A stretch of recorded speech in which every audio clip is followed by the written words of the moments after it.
No tervitus taas. Mõtlesin, et teen vahepeal siia ühe siukse random vlogi moodi asja, et kuna asjad natukene viibivad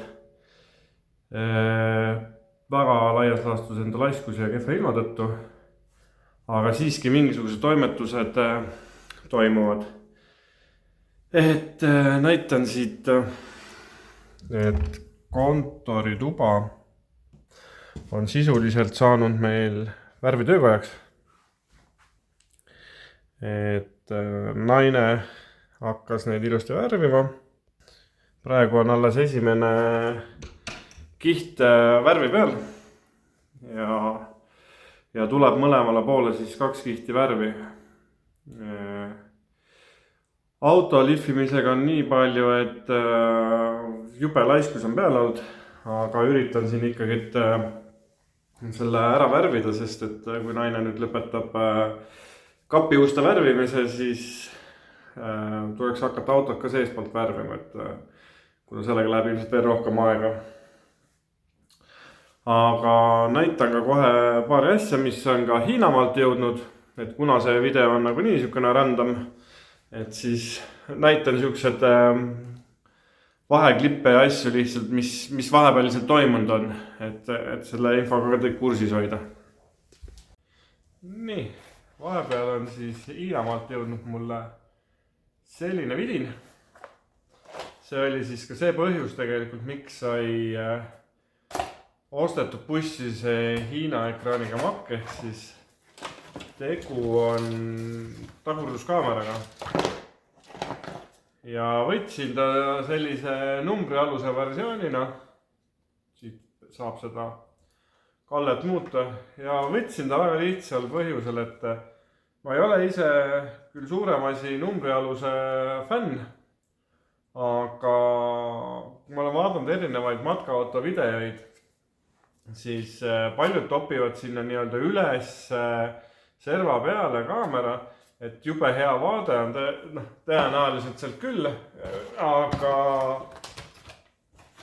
ma olen vaadanud ja kuulanud ja nii-öelda tagasisida nendest kaameratest, mis siin üles pannakse, et siis tegelikult matkaauto tagaosa ülemine nurk on kõige hullem koht, kus tekib tuulekeeris.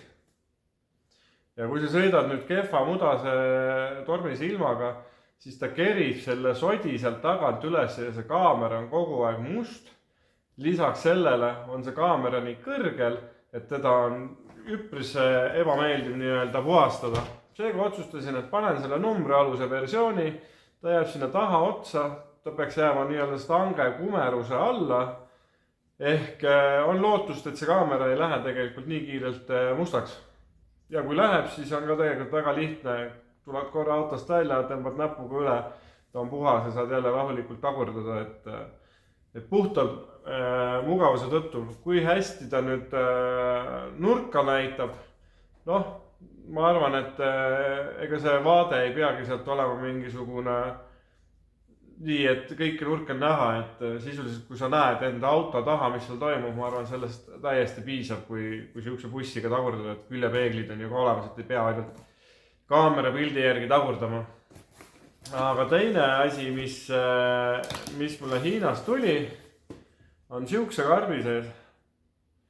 Ja tegemist on siis 20 amprise targa laadijaga. Endal kogemus puudub nende Hiina laadijatega. Aga kuna mul on plaanis panna salongi AGM tüüpi aku, ehk siis see on kinnine aku, sealt ei teki nii-öelda laadides mingisuguseid gaase, siis originaallaadija, mis tal salongi aku laadimiseks on, siis see ei toeta AGM aku tüüpi. Ehk siis ta hakkab põrisema, kui panna sinna AGM aku otsa. Seega otsustasin, et proovin sükest Hiina vidinat, ta oli üpris odav. Ma arvan, ta täpselt ei mäleta, aga ma arvan, 30–40 euro vahel. Et kui ta toimib, siis on ta iseenesest hea, sest et ta on visuaalis vaadates, ma arvan, 5 korda väiksem kui see praegune originaal. laadija, pluss tal on siis siin peal peaks näitama selles suhtes aku mahtuvust või täituvust. Et vaatan, tõmban ta kuidagi sinna kinni või ehitan talle mingisuguse plaadi sinna alla, et ta saaks ilusti teda kinnitada. Ja kui ta ennast tõesti ära õigustab, siis tõenäoliselt ma ostan endale koju niisama autotaja laadimiseks ka sellise väikese Hiina laadija, sest et ta on tõesti väikene, ta on kompaktne, väga mugav. Et taga on kaasas juhtmed, tavalised krokodillid ja siis võrgutoitud. Et nende krokodillidega ma teen siis tõenäoliselt täpselt samamoodi nagu selle inverteri otstega, et ma võtan need krokodillid siit otstest ära ja teen siia ilusad kaablikingad otsa, et saaks ta ilusti ja korrektselt kinnitada. Sellel versioonil on tegelikult isegi need kaablikingad kaasas.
No nii, mõtlesin, et rohkem ei tee neid videoid lihvimisest, aga ma pean ikkagi jagama, et panin siia ennem väikse timelapsi ka, kuidas ma siin lihvisin.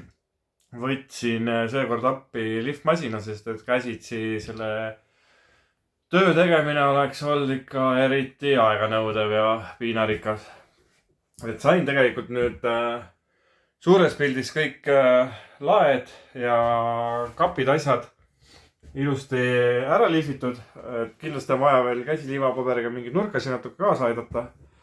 Aga ma endaviisi mõtlesin siin, et kui ma seda lihvisin, et kui ma kunagi matkaautot otsisin, siis nägin hästi palju foorumites ja Auto24 ka, et oli hästi palju siukseid poolikuid projekte jäänud, et kus oli alustatud siis mingisugust niiskuskahjustuse eemaldamist ja sisuliselt nad siukseks poolikuks jäidki.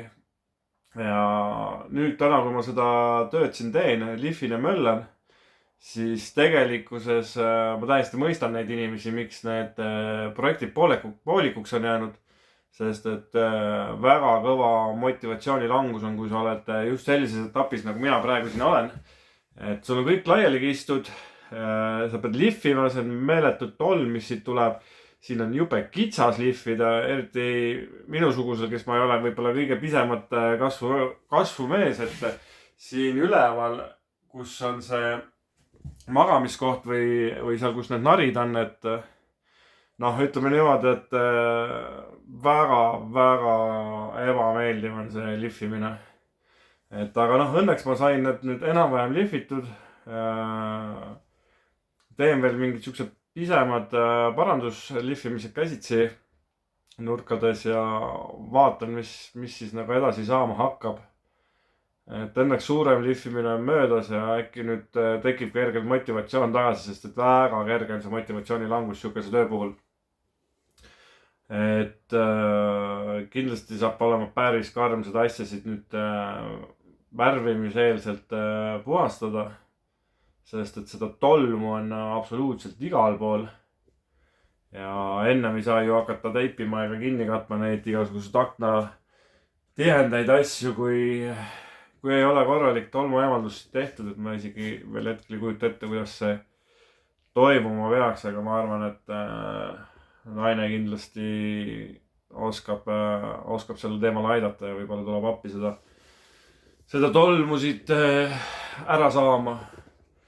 Aga jah, lihtsalt tahtsingi teile vahelduseks näidata seda, et kõik, mis tegelikult ju YouTube'ist näed, et kui ma olen isegi vaadanud erinevaid Ameerika neid karavanide taastamisi, et kõik käib timelapse'is jube kiiret ja jube lihtsalt, aga tegelikult see vahupool on ikka see ränk, mis vaeva tegelikult need inimesed on näinud, kes on neid erinevaid karavane taastanud ja veel kord täiesti mõistan neid inimesi, kes on jätnud pooleli karavanide ehitamised, et lihtsalt närv ei pea vastu või motivatsioon kaob nii meeletult ära, aga mina ei saa siit pooleli jätta, sest et projekt on alustatud projektiga ja enam siit nagu tagasiteed ei ole. Lastele on lubatud erinevad seiklused suvel selle matkahotaga juba, et võimalik pooleli jätta seda kindlasti enam ei ole.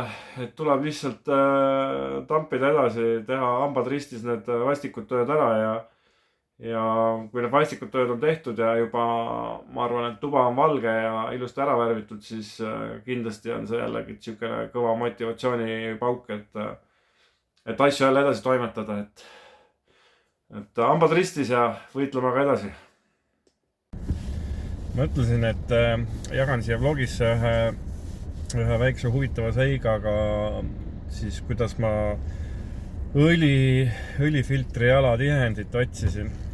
Et tuttav, kelle kaudu ma tavaliselt kõiki varuosasid võtan, tema seda tihendit ei suutnud leida enda tootekataloogist.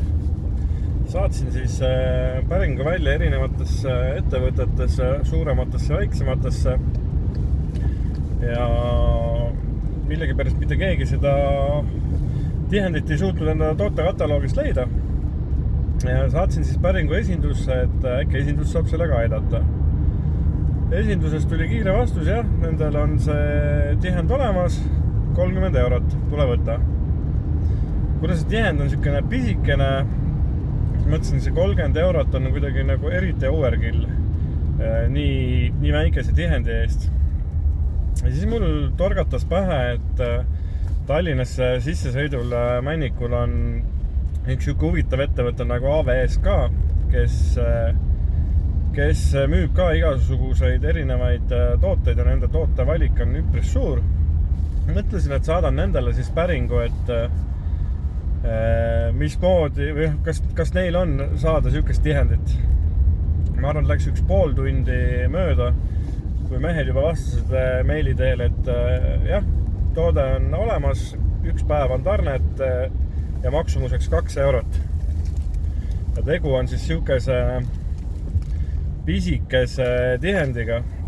Muidugi ma tellisin selle koha nende kaudu ära ja koha pealt siis nagu uurisin ka, et mismoodi te mehed nagu siis selle tihendi üles leidsite, et ükski teine varuosade müüja ei suutnud nagu seda toodet leida. Ja siis tegelikkuses oli ju vastus lihtne, et VIN-koodi järgi annab ta ju välja nii-öelda selle matkasuvila nime mitte Fiat Ducato, vaid Fiat, jään hetkel vastus võlgu, mis selle nii-öelda teine nimi on, selle suvila enda nimi siis. Ja selle nimega ei leia varuosa lihtsalt. Aga AVSK mehed olid nagu kavalad, et nad said aru, et tegemist on ju tegelikkuses standard Fiat Ducato 1.9 diiselmootoriga ja otsisid Fiat Ducato mootori pealt siis seda nii-öelda tihendit ja selle tootekoodiga nad kohe leidsid ka laost olemasoleva tihendit. Et igati respekt nendele meestele, kes viitsivad ka niisuguse väikese 2 eurose asjaga tegeleda ja sellega kindlasti leiavad endale nagu klientuuri juurde, et see on väga hea müügiturundus, et paljud võib-olla ei viitsigi tegeleda niisuguste 2 euroste asjadega, aga need mehed viitsivad. Et igati äge, et alati kui teil on vaja mingisuguseid tihendeid või asju, et soovitan kindlasti saata päring ka AVSK-sse, et need mehed suudavad leida ka kõige raskemini leitavamad asjad. Uus päev, uued toimetused. Et laenasin vahepeal siis isa käest tema bussi, et saaks minna madratseid ära tooma, viima. Et sõidangi hetkel sõbrale järgi siis, võtan ta peale ja lähme talle sinna pehmemööbli tehasesse. Tellitud poroloon jõudis kohale ja nüüd mul on kongis on vanad madratsid on kaasas. Võtame sealt pealt mõõdud ja siis paneme või lõikame need uued madratsid sealt välja ilusti porolooni seest. Ja vaatame, kui õnnestub, paneme siis need uued õmmeldud kangad sinna peale ja proovime selle ilusti kilesse ära pakkida, et ära ei määrduks siis. Ja mis siis vahepeal veel oli see, et istme osadele nüüd teeme ka nagu nii uued poroloonid, millest oli varasemalt võib-olla ka juttu, aga nende nahkade õmblemisega läks nüüd selles suhtes kehvasti, et ema õmblusmasin ei suuda siiski neid õmmelda. Ja nüüd ma panin ennast siis lihtsalt järjekorda sinna sõbra juurde, et kui neil tekib nüüd suuremate projektide vahelt mingisugune vaba lünk, et siis võtavad ette nende nahkade õmblemise siis istmetele, siis seinapaneelidele, et viin ka mingi päev siis selle materjali osa sinna ära neile kuhugi, kui neil seal ruumi on ja loa saab selle jaoks, et need sinna viia. Aga selge, ma sõidan siit nüüd edasi, lähen võtan sõbra peale ja proovin siis sealt koha pealt äkki mingisugust timelapsi panna, et mismoodi me seda porolooni lõikame ja need katted sinna peale saame ja mis see lõpptulemus siis välja näeb.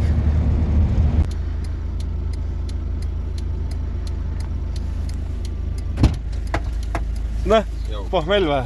Ei, midagi. Tšau. Näh, paneme sinuga YouTube'i sisse. Mis tahad? Kas sa arvad, saame siit ära lõigatud nüüd või? Mis sa sealt poroloonid või? Jah. Lebo. Davai, lähme proovime.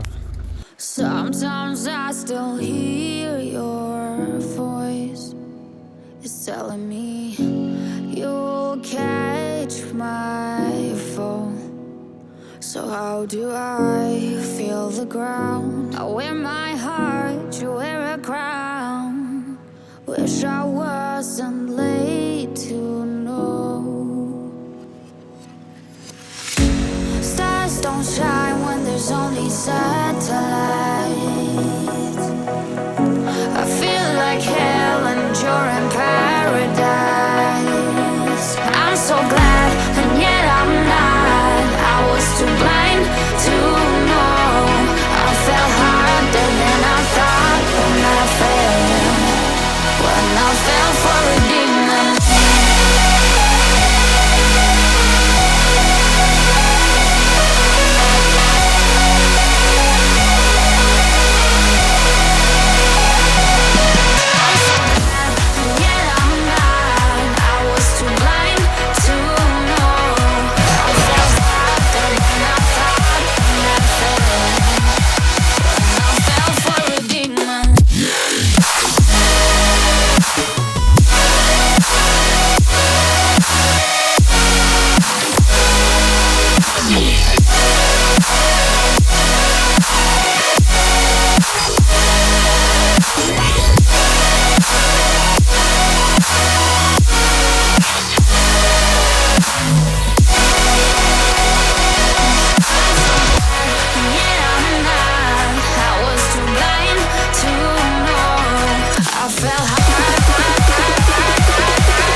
Nagu nägite, siis poroloonid sai välja lõigatud, madratsid on nüüd olemas.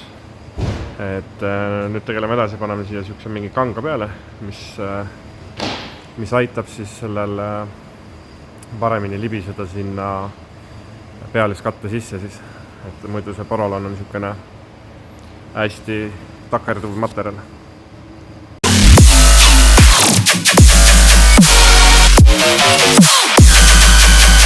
Turn up.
brain.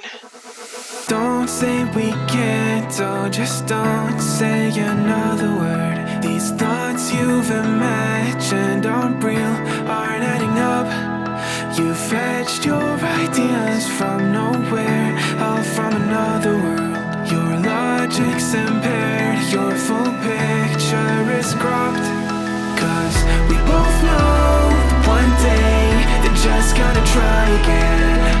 Without doubt, it's my say if all's gonna mend. We both know that one day the sun's gonna rise again. So don't pout for our sake, cause this ain't the end.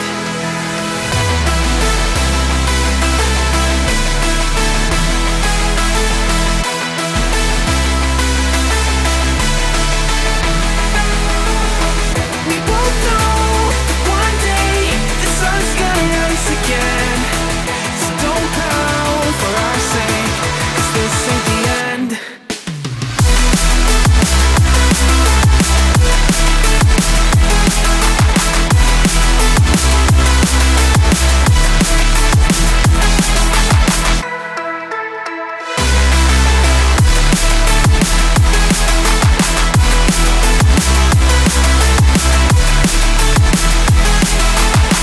We both know that one day they're just gonna try again.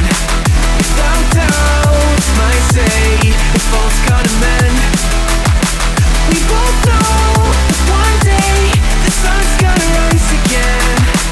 So don't pout for our sake, cause this ain't the end. Dear right brain, you're so far off, oh it's like you can't see ahead. These feelings you've caught don't make sense, your plan's gonna flop. You keep raising doubts without cause, all you feel is dread. My logic is fair, if it's pain, it's ever gonna stop. Cause we both know that one day. Nagu timelapse'is siis nägite, saime ilusti need madratsid kokku, katteriided peale, pakkisime ilusti kilesse ära, et kuskil ära ei määrduks meil. Ja siinkohal tõmbakski selle video tegelikult kokku ära, et kui sulle ikkagi meeldivad meie videod, pane kindlasti sellele videole like. Ja kui sa ei ole veel meie kanalit tellinud, siis vajuta kindlasti seda subscribe nuppu. Lisa siia alla kommentaarid, mida võiks teha teisiti või mida teeksid sina teisiti. Kui sul on mingid ideid, pane kõik siia alla kommentaariumisse. Ja mis seal ikka, olge muhedad ja näeme siis juba järgmiste toimetustega. Ja tšau!